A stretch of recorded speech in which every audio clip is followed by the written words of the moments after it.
Security expert John McAfee says this type of thinking is a mistake. He joins me now.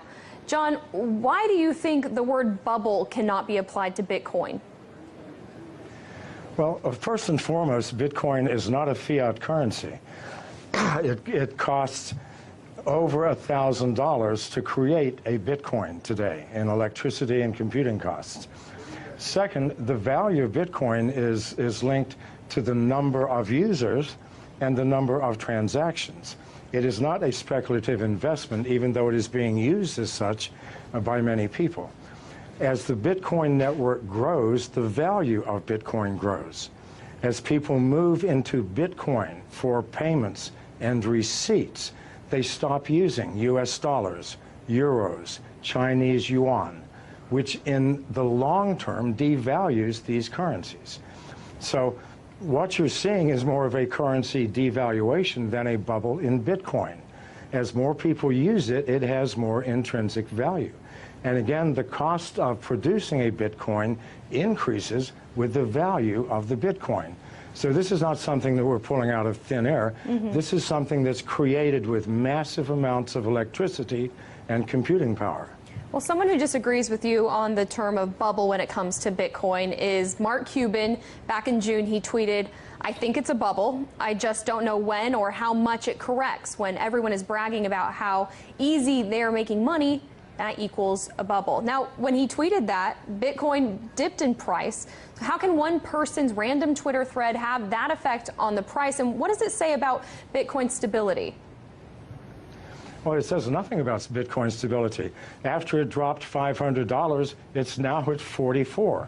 So these temporary fluctuations are meaningless, created by speculators, people who do not understand the fundamental technology of the blockchain. Those who do know that in the long term, these fluctuations will make no difference.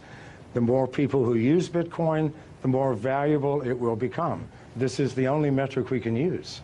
Now, Bitcoin and blockchain go hand in hand, but blockchain's ability to track financial transactions in a way that is incorruptible, it gives it infinite amount of uses outside of the original purpose of using it for Bitcoin. Do you see blockchains overtaking certain aspects of the financial system as we know it now? It will take over all aspects. People think that Bitcoin or the blockchain is owned by someone, by a company or by a consortium. No, this is strictly a mathematical formula that nobody owns, that we are all participating in. And we use the blockchain for everything from fixing supply chain problems in corporations to verifying the authenticity of the sender and receiver in a financial transaction.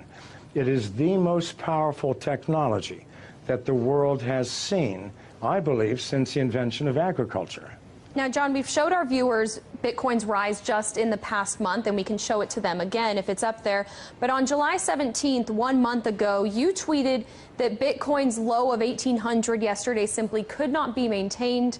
In the long term, Bitcoin moves above 500,000 within 3 years. Bet, you ask?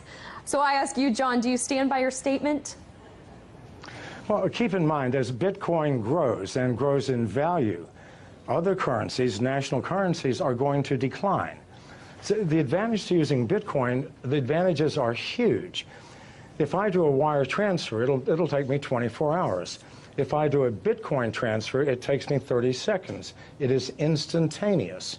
I know people who do not use any other currency now other than Bitcoin. They buy their houses, their cars, everything using Bitcoin by connecting to other users who sell the things that they need. As more and more people use this, what will happen to national currencies? They will obviously devalue. They have to. So that 500,000 includes a massive devaluation in the US dollar, which absolutely has to come if Bitcoin continues to grow at its current rate.